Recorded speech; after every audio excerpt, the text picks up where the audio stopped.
Voilà, bonjour à tous, c'est Frédéric du blog photographisportive.com. Et donc, après la vidéo précédente qui remonte déjà il y a quelques mois, où je vous présentais rapidement le workflow utilisant Photomécanique puis Lightroom pour le traitement et l'exportation des images, dans cette nouvelle vidéo, je vais vous montrer un petit peu les bases de Photomécanique et surtout de sa configuration. Donc, on va regarder rapidement quelles sont les préférences, les options de configuration de Photomécanique. Et entre autres, on va regarder deux, trois choses qui concernent la coopération entre Photomécanique et Lightroom. Euh, voilà, sans plus attendre, on va aller dans les préférences. Donc, ça se trouve dans Edit Préférences, ou alors, comme vous l'avez peut-être vu, en faisant CTRL et la virgule. Euh, et donc ici, on a l'onglet, on a la fenêtre de préférence avec, voilà, je la ramène au bon endroit. La fenêtre préférence avec le premier onglet, l'onglet général, qui nous permet de définir un certain nombre de choses sur lesquelles on va passer. Donc la première partie ici, au-dessus, ça permet de définir ce qui se passe au démarrage de Photomécanique. Donc en fait, ça vous permet de choisir s'il doit ouvrir une fenêtre enfin spécifique en démarrant Photomécanique. Donc vous avez l'option où il ne fait rien, vous avez l'option où il ouvre une boîte de dialogue vous demandant de choisir un dossier de façon à faire une planche contact. La planche contact en Photomécanique, c'est ce qu'on voit ici à l'arrière-plan. Donc c'est en fait une espèce oui, de planche contact qui reprend toutes les images d'un dossier. Ou alors il vous montre une boîte de dialogue d'importation des fichiers de photos à partir d'une carte mémoire. Ou alors ouvrir la dernière planche contact si celle-ci est disponible. C'est l'option que moi j'ai choisie parce que c'est celle que je trouve le plus pratique. Deuxième case ici en haut à droite, c'est que faire lorsqu'on insère une carte mémoire dans un lecteur de cartes sur l'ordinateur. Ne rien faire, montrer la boîte de dialogue d'importation ou alors ouvrir le contenu de la carte mémoire comme en tant que planche contact. C'est à mon sens ouvrir la boîte de dialogue d'importation, donc Show Ingest Dialog, qui est la méthode la plus facile.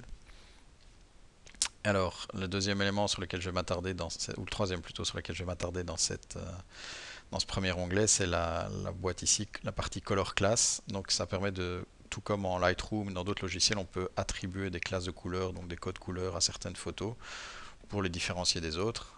Et évidemment, Photomécanique permet de le faire et propose ses propres codes couleurs et libellés. Et donc ici, en Photomécanique, on a la possibilité de changer tant la couleur que le libellé. Et ça, c'est un des éléments importants en fait pour la collaboration entre Photomécanique et Lightroom, parce qu'en fait, si vous voulez que vos codes couleurs définis en Photomécanique soient reconnus dans Lightroom, il est important que le texte, c'est uniquement le texte qui est important, parce que c'est celui-là qui est enregistré dans les métadonnées de l'image. Donc il est important que le texte que vous avez en Photomécanique se retrouve, soit le même que celui qui est configuré en Lightroom. Et donc ici, moi j'utilise les libellés standards de Photomécanique. Ici dans la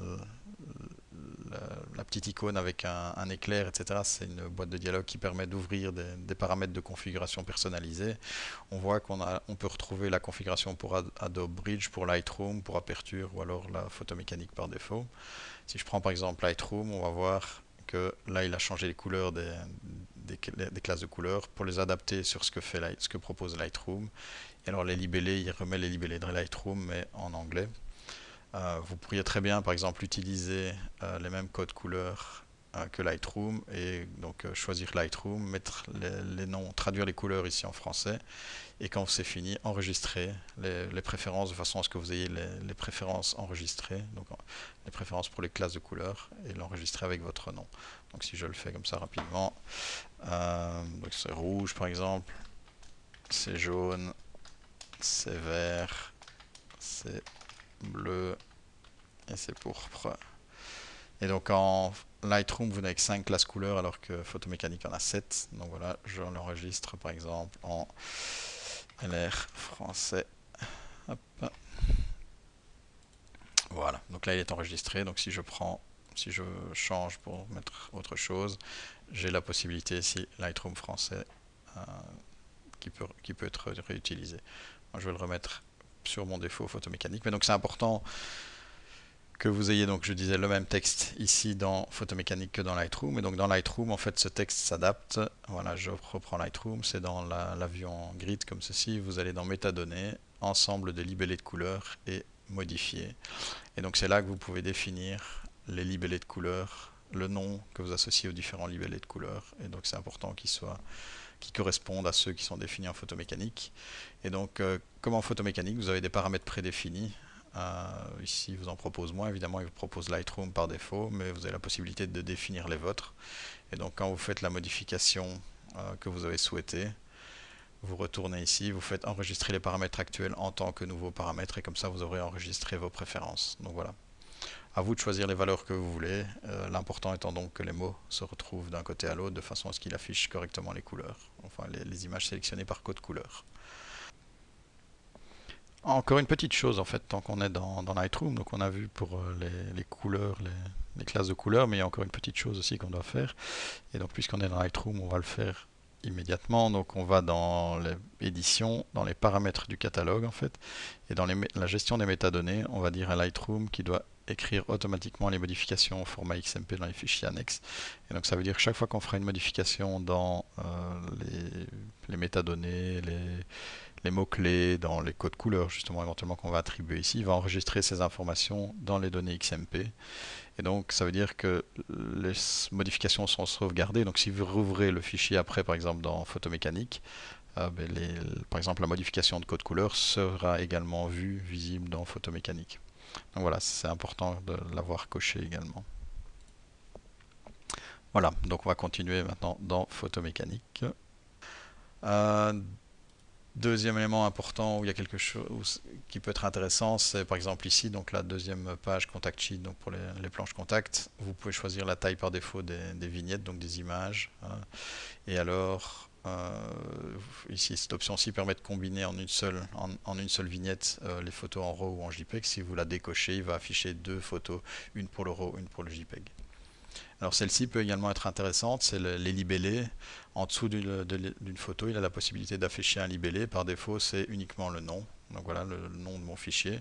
Mais vous avez aussi la possibilité d'ajouter le nom et un, deux ou trois labels, un ou trois libellés. Et le libellé se définit ici en dessous par exemple.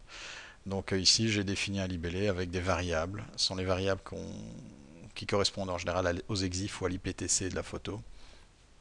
Et vous voyez, en cliquant sur variable ici, on peut voir la liste de toutes les variables disponibles et il y en a un certain nombre. Voilà, par exemple, si je veux l'utiliser, je clique deux fois dessus, flash, et donc elle s'ajoute ici. Et donc qu'est-ce que ça change réellement si je fais appliquer par exemple? Voilà, vous voyez qu'en dessous de ma photo, c'est affiché une deuxième ligne, enfin une ligne supplémentaire. J'ai non seulement le nom de mon fichier, mais j'ai également un libellé qui est par exemple dans ce cas-ci les ISO, la focale équivalent 35 mm, l'ouverture et le flash. Et donc voilà, vous avez la possibilité de mettre des séparateurs et vous avez intérêt à mettre des séparateurs si vous voulez que ce soit un peu plus lisible. Et donc voilà, ça vous permet comme ça d'afficher différentes choses un peu en fonction de vos envies ou de vos besoins. Et alors vous avez la possibilité donc de répéter cette opération sur plusieurs lignes. Donc moi je vais le remettre à la valeur par défaut, je l'applique, voilà. Voilà, encore une petite chose avant de passer à l'onglet suivant en fait, je l'ai oublié quand on est passé au-dessus. Vous avez ici deux, trois petites choses. Vous avez une méthode de tri par défaut de la planche contact, donc vous pouvez choisir si vous voulez trier par heure de capture, par heure de modification, par nom de fichier, par classe de couleur, par rating, par type, numéro de série, etc. Donc ça vous de choisir, donc heure de capture par exemple, et puis vous pouvez choisir de l'afficher dans l'ordre ou dans l'ordre inversé. Et alors cette option-ci éventuellement quand vous êtes en train de visualiser les photos une par une en mode plein écran, en tout cas quand il n'y a qu'une seule image à l'écran, que se passe-t-il quand on arrive à la fin de la série, à la fin des images? Est-ce qu'on retourne en fait au début, oui ou non? Et donc quand c'est coché, en fait vous tournez en rond, quand vous arrivez à la dernière image de votre série, vous revenez à la première et ça continue. Donc voilà, on va passer à l'onglet suivant qui est l'onglet Fichiers, Files. Les trois premiers paramètres ici en haut concernent la suppression des images. Donc, est-ce que quand on supprime une image, on doit la déplacer dans la corbeille, oui ou non, donc suivant que c'est coché ou non.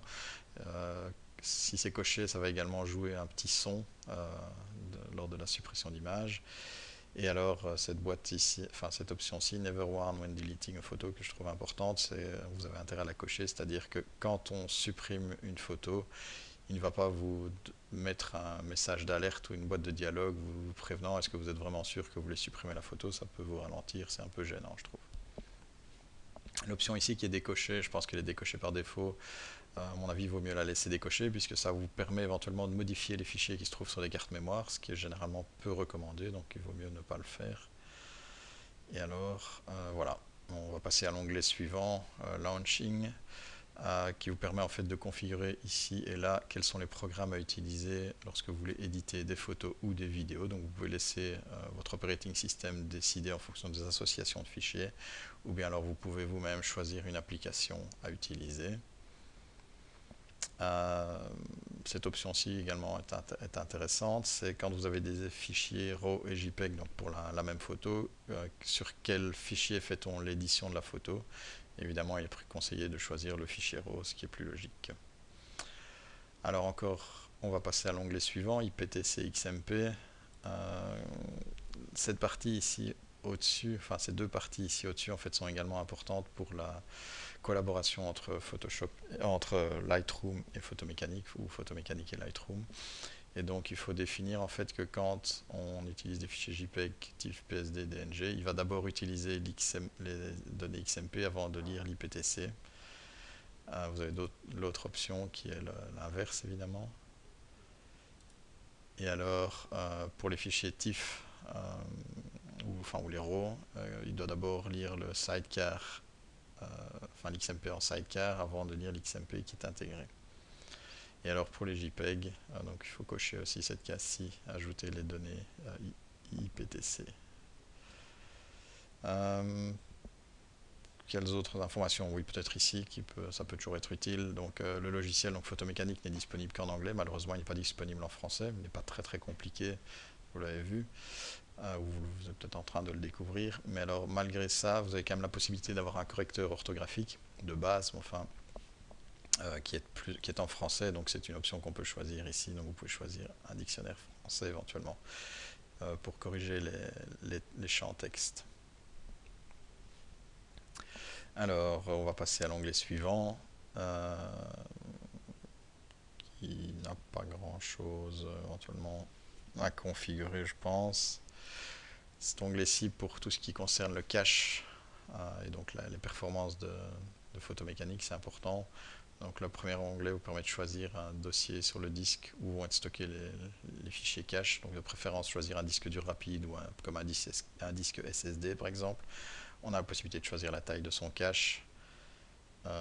Si on veut réserver un minimum de ce cache, si on veut le nettoyer, le vider quand on quitte Photomécanique, ou si on veut le purger à partir d'un certain nombre de jours par exemple. On a aussi la possibilité de le purger immédiatement. On peut définir un cache en mémoire, donc il va utiliser de la mémoire plutôt qu'écrire sur le disque, ce qui permet d'augmenter les performances. Attention, il ne faut pas être trop optimiste. Si votre système n'a pas beaucoup de mémoire, ne donnez pas trop de mémoire au cache mémoire parce que ça risque en fait la performance risque d'en pâtir. Donc mettre un nombre élevé ici n'est pas toujours une solution. Ça dépend vraiment de l'utilisation mémoire et de la mémoire disponible sur votre système. Et alors aussi pour pour pouvoir trier les images dans un sens ou dans l'autre, il a un cache de tri en fait. Et donc vous avez la possibilité de définir à partir de combien de jours il doit être nettoyé, enfin purgé ou pas. Alors ça consomme a priori, le cache de tri, ça ne consomme a priori pas beaucoup d'espace disque. Enfin donc vous avez la possibilité par exemple de le purger, de le nettoyer après 30 jours. L'onglet Color Management, on ne va pas y toucher. Et alors, il y en a encore un autre onglet ici, qui est l'onglet Accessibilité. Et ce qui est important, c'est par exemple ici. Donc, vous avez la possibilité d'activer la lecture des sons qui sont attachés à des images. Donc, certains appareils pro permettent d'enregistrer des sons avec les photos. Et donc, cocher cette option vous permet d'avoir un petit lecteur qui permet de jouer le son pour lire le son qui est attaché à une image. Et alors cette option-ci que je vous conseille de décocher, il vous demande par défaut une confirmation avant de quitter Photomécanique. Et donc en le décochant, mais ça vous permet de ne pas avoir à confirmer que vous souhaitez bien quitter Photomécanique. Et alors le dernier onglet qui est destiné aux photographes qui travaillent pour la société de presse, donc ça ne nous concerne pas. Et donc voilà. Dans beaucoup de pages, enfin même ici en fait vous avez un bouton export en fait qui vous permet d'exporter la configuration de Photomécanique. Voilà, il va falloir un peu de temps avant qu'il ne réapparaisse, mais donc ça vous permet d'exporter les différents éléments de configuration de Photomécanique dans un fichier de configuration que vous pouvez en fait réutiliser sur un autre PC, sur un autre ordinateur pour réimporter la configuration. Et donc voilà, ça vous permet de transférer votre config de l'un à l'autre.